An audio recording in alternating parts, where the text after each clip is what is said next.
Ladies and gentlefish, after the Belgian Grand Prix weekend, we are immediately back with the Hungarian Grand Prix. This weekend could be a big one since not only is it around a track that, despite its boring layout, always leads to chaos, but also because this is the final round of the first half of the season since, of course, we have the summer break in August now. Teams could be more inclined to push hard this week since you won't have an opportunity to score points for a little while, so may as well make use of the time you do have, add in how teams don't usually bring upgrades here, and we could have one of the most purest and classic F1 races this season. Just straight hands, no nonsense driving. I'm here for it. Plus, like I said a little bit before, this track in theory should be boring as hell since, I mean, look at it. It's just constant slow and medium speed corners with the boring ass straight. Who cares, man? Yet somehow every year delivers us a great race to remember. There is either a tire race all the way to the end, a massacre that features some random dude winning it all, or hell breaking loose, if not all at the same time.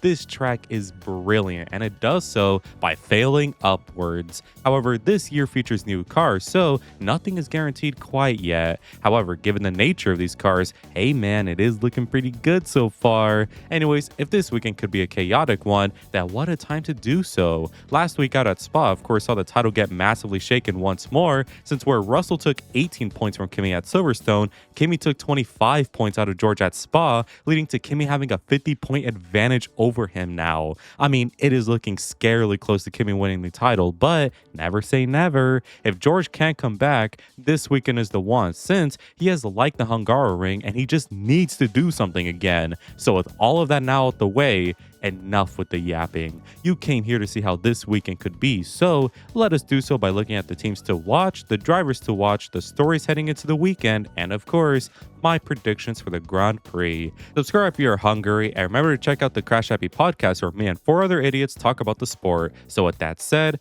let's get to quacking now. See those clouds up in the corner? That's where the rain is coming from.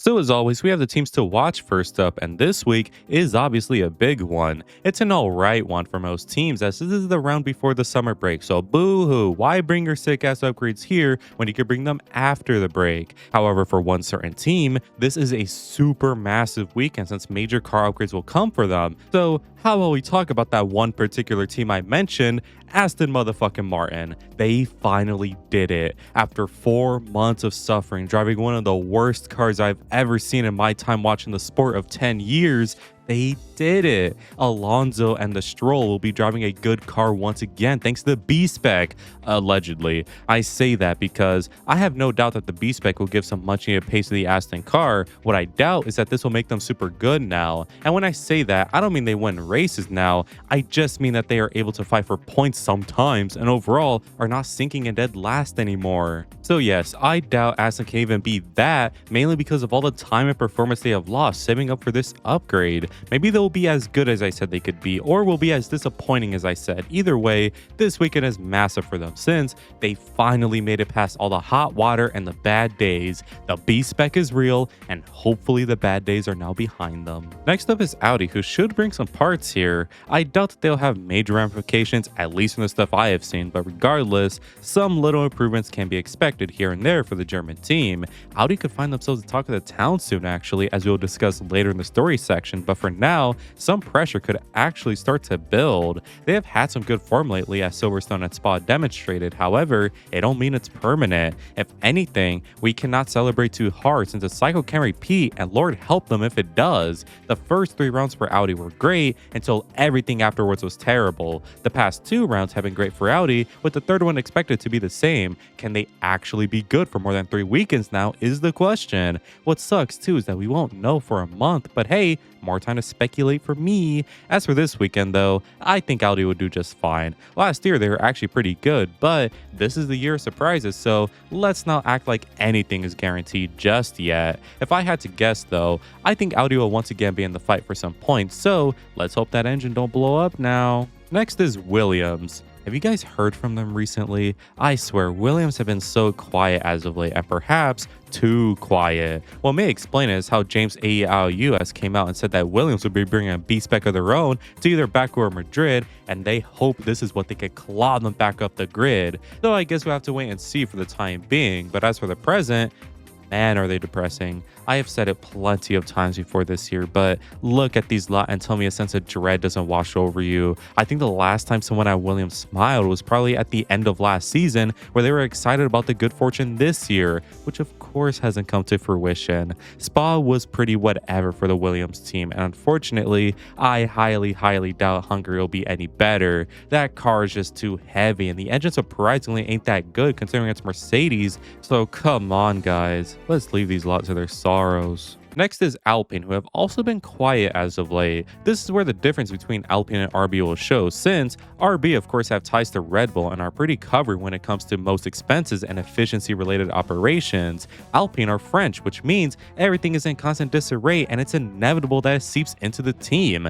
Alpine have the same story every year, and it's that the year starts off well, but by the end of it, you just ask what the hell has happened. I fear the spiral could repeat itself once more this year, and I really hope not. Franco has shown massive improvement in his game since joining the sport, and it'd be a shame if Alpine become ass again or if he was fired. Plus, Pierre spent too many years wishing for more things in the sport, so come on Alpine, pick yourselves up and stop being French for once. Now for the top dogs, and let's speak on McLaren. McLaren the past couple years have loved the Hungaroring. Since 2023, they have always been on the podium here, and this track has featured victories for both Lando and Oscar. So with the addition of a few more upgrades, I think McLaren have the potential for something quite good around here. Of course, that is dependent on the fact that they won't blow up or get into some incident, which I don't think they will for once. I think both drivers will have equal opportunity to score some big results here, so let's pray I'm right. Especially for Oscar's sake, who needs a good weekend since his future is looking a little bit sketchy at the moment. And if you want further elaboration to what I just said, go check out my video from a couple days ago. Shameless plug aside, finally, I have Ferrari, who could be in a little bit of trouble. Ferrari this year have shown to us that this track should be one of their better ones. However, will every team just accept that? Like I just said, McLaren are bringing some more parts along with Mercedes and Red Bull soon in Zandvoort. Meanwhile, Ferrari only have a little bit of stuff planned. Sure, right now Ferrari are doing good, but soon enough, they could get caught with their pants down, and who knows if waiting for their big upgrades while everyone else had theirs is as good of a strategy as they think it is. Perhaps I'm exaggerating. I mean, can you blame me? But I'm just a little bit worried for Ferrari soon, man. This week in Hungary, though, should be fine, I think. Maybe they'll be in the fight, but my expectation is maybe P3 as the maximum result, factoring in McLaren this week. However, maybe my vibes and the predictions later will alleviate that, who knows? Now for the driver to watch this weekend, and to be honest guys, I'm gonna suggest we watch the one and only Lewis Hamilton this weekend, not for any sort of story or political reasons regarding the season, but mainly because Hungary is one of Lewis's best track, and in the SF26, a car that he loves to drive, I actually think good things can be ahead for Lewis for once. I don't think this specific weekend will be too kind to Ferrari, but kind enough to the point where they could still fight and with Lewis take home some pretty results. But what do I know? I'm just a duck with too much time on his hands. What will likely happen is some major disappointment, but hey, you never know. Now for the stories heading into the weekend, and we have some Carlos Sainz stuff to talk about. So obviously Williams have been having it rough this season since few points and what is basically the equivalent of Haram Ball in F1 by Williams is not exactly awe-inspiring, and no man is more disappointed in the team than one Carlos Sainz. Carlos was of course brutally sacked from Ferrari in a big DILF mog by Lewis Hamilton, and without a drive, Carlos needed to find one.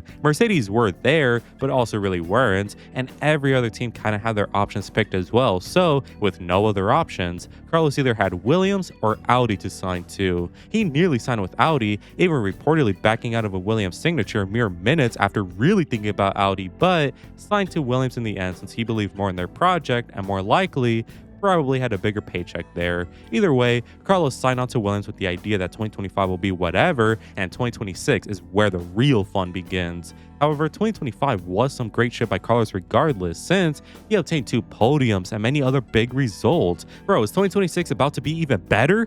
Not in the slightest. 2026 has featured so little points for Carlos and Alex, and while a B-Spec car is slated for later in the season, that is not a guaranteed power boost. There is a reality where that B-Spec fails and Carlos essentially signed himself into a lower midfield team after being promised victories and podiums. He is not a happy camper currently, and many rumors are swirling about a potential move to a different team. The main one is Audi, ironically, but they ain't looking too hot either. Plus, it doesn't help that Nico Hulkenberg, when asked his thoughts about the rumors, basically said good luck to Carlos. Carlos is in a tricky spot right now when it comes to which team to stick with, so keep your beautiful eyes on this beautiful man because this could be just as spicy as the Max leaving rumors. Finally, in this slow news week is the news about Aston Martin and their brand new revolutionary B-Spec car this week. For the past several weeks, we have heard non-stop about how garbage Aston are. Hell, we ain't hearing, we're looking, but apparently their B-Spec car will fix everything.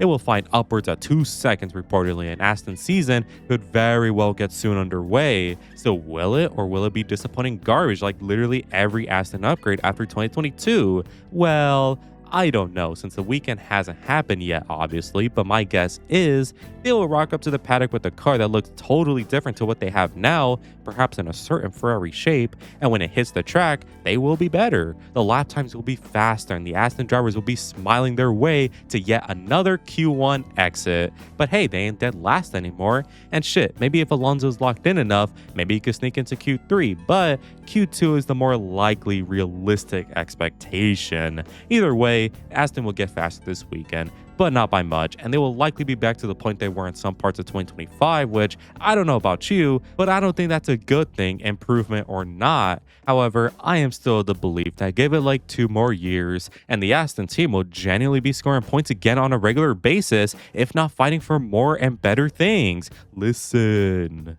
Now for what you've been waiting for, my predictions for the Hungarian Grand Prix. As always, it must be stated that we'll predict 3 things: the top 5 in the qualifying, the top 5 in the race, and a random prediction from any session. It should also be noted that these predictions are based on nothing but pure vibes, so bear with me. No sprints to worry about once more, so now for the main qualifying predictions, and I predict that the top 5 on Saturday, starting with 5th, will be Oscar Piastri, and 4th will be Lando Norris, and 3rd will be Kimi Antonelli, and 2nd will be George Russell, and for pole position, I have Lewis Hamilton, who does it once more around this beautiful circuit. Now for the race predictions, starting with 5th, I have Lando Norris, and 4th, I have Charles Leclerc, and 3rd, I have George Russell, and 2nd, I have Lewis Hamilton, and the winner of the 2026 Hungarian Grand Prix is Kimi Antonelli, who completes a sensational drive. Time for my random prediction. I think during the qualifying, there will be 2 red flags at Q1 due to something, I don't know. Also remember, for a chance to appear in the winners and losers, go join my Discord to make your predictions. So that was the preview for Hungary. Boy, am I hungry for some Hungary, am I right? I think I'll end it. Anyways, I want to give a quick shout out to all members of the flock for their continued support. And make sure to join if you want cool benefits as well as just helping me out. Anyways, if you enjoyed today's video, make sure you have a like and subscribe since it really helps me out. Make sure to let me know in the comments what your predictions are. And as always, have an amazing day.